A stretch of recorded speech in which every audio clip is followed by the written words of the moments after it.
بسم اللہ الرحمن الرحیم۔ حضرت واصف علی واصف صاحب کا علم سمندر کی مانند ہے اور اس کی وسعت کا احاطہ کرنا بڑا مشکل کام ہے، اور اسپیشلی میرے جیسے اسٹوڈنٹس جو ہیں وہ اس سوچ میں پڑ جاتے ہیں کہ ان کو کہاں سے پڑھنا شروع کریں۔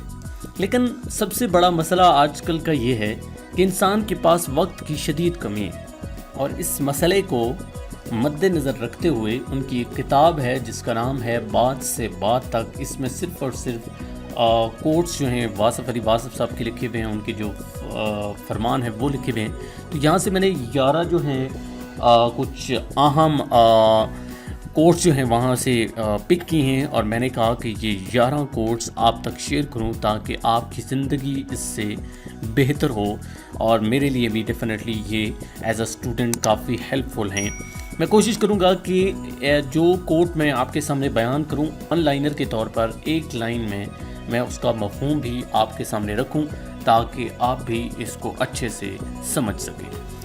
تو آ جاتے ہیں وقت ضائع کیے بغیر واصف علی واصف صاحب کے پہلے کوٹ کے اوپر۔ وہ کہتے ہیں کہ بد علمی سے بے علمی بہتر ہے، یعنی ایسا علم جو آپ کو نفع نہ پہنچائے، اس سے بہتر ہے کہ آپ علم حاصل ہی نہ کریں۔ آگے چل کے آپ فرماتے ہیں اگر دل میں محبت آ جائے تو زبان میں شائستگی آنا شروع ہو جاتی ہے۔ اس کا مطلب یہ ہے کہ اگر انسان کے دل میں محبت ہو، خواہ وہ اللہ کے لیے ہو، اس کے حبیب کے لیے ہو، یا انسانیت کے لیے ہو، محبت تو محبت ہے، اس کی زبان ہمیشہ شائستگی سے بھرپور ہوتی ہے، یعنی زبان میٹھی ہو جاتی ہے۔ اور آگے چل کے تیسرا جو کوٹ میں نے ان کا پک کیا ہے، اس میں وہ فرماتے ہیں دنیا میں خوشی حاصل نہیں ہو سکتی جب تک ہم دوسروں کو خوش نہ کریں، یعنی اگر آپ خوش رہنا چاہتے ہو زندگی میں تو آپ کو اللہ تعالیٰ کی مخلوق کو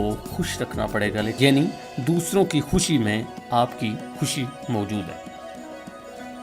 چوتھا جو کوٹ میں نے پک کیا ہے، اس میں حضرت واصف علی واصف صاحب فرماتے ہیں محبت انسان کو محبوب کے سوا ہر شے سے اندھا کر دیتی ہے۔ محبت کی پہلے بھی میں نے بات کی کہ دل میں آئے تو شائستگی پیدا ہو جاتی ہے، اور یہاں پہ یہ تعریف ہے بیسیکلی محبت کی کہ وہ شخص جو کسی محبوب سے محبت کرتا ہے اس کے علاوہ کوئی شخص اسے نظر نہیں آتا۔ اگر اس کا کوئی عیب بھی نظر آ جائے تو وہ اس عیب کو نظر انداز کر دیتا ہے، وہ کوئی اہمیت نہیں رکھتا۔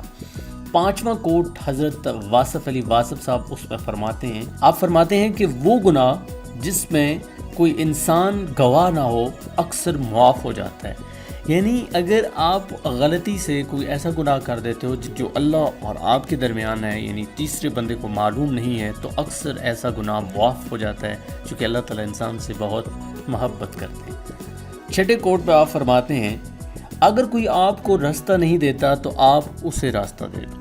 اب یہ بات بہت اہم ہے کہ آپ کی زندگی میں کہیں بھی اگر کوئی آپ کو روکتا ہے، اگر کوئی آپ کے لیے مشکل کھڑی کرتا ہے تو آپ اس کے لیے آسانی کھڑی کر دیں۔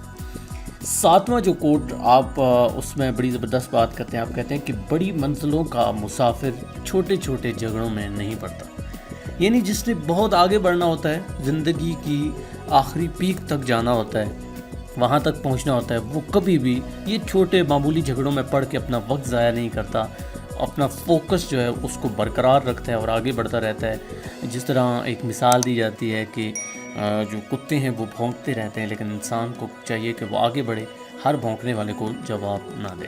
تھوڑے سخت الفاظ میں نے استعمال کیے ہیں، لیکن اس لیے کیے ہیں کہ آپ سمجھ سکیں۔ اس کے بعد جو 8واں کوٹ ہے اس میں آپ فرماتے ہیں کہ غم چھوٹے آدمی کو توڑ دیتا ہے، بڑے آدمی کو اور بڑا کر دیتا ہے۔ غم بڑی خوبصورت چیز ہے۔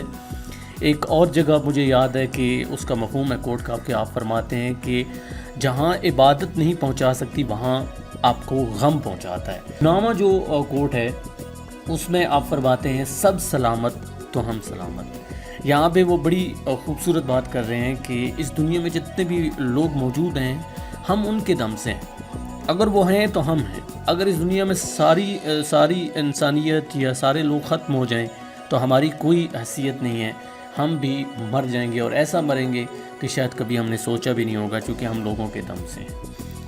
10ویں کوٹ میں آپ فرماتے ہیں کہ ہم سفر آدمی اگر ہم فطرت نہ ہو تو ساتھ کبھی منزل تک نہیں پہنچتا۔ ہم فطرت بندہ، وہ لوگ جو فطرت کے ساتھ میچ نہیں کرتے، جن کی نیچر ہمارے ساتھ میچ نہیں کرتی، یقین کریں وہ 4 قدم بھی نہیں چل سکتے۔ کبھی کبھی ایسا ہوتا ہے کہ وہ مجبوری کے تحت چلتے ہیں، جس طرح گدھ اور عقاب ہے۔ گدھ اور عقاب کی منزل ایک نہیں ہے، دونوں کی منزل مختلف ہے۔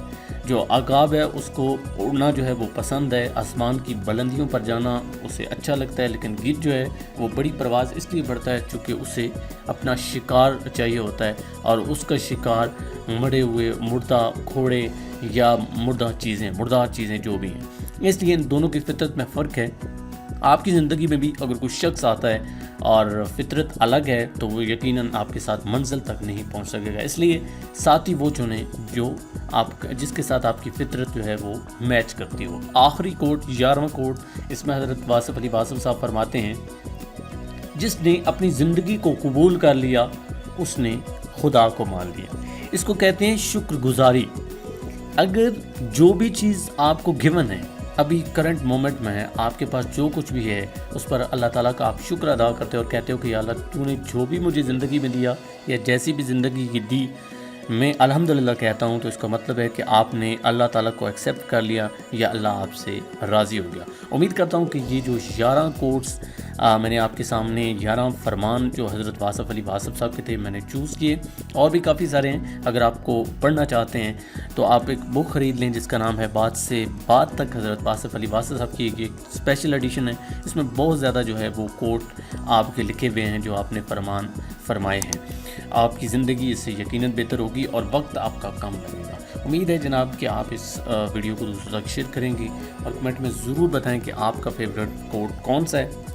ان 11 میں سے اگر نہیں ہے تو کوئی اور بھی آپ ضرور شیئر کر سکتے ہیں۔ فی الحال مجھے یہاں سے دیجیے اجازت۔ اللہ نگہبان۔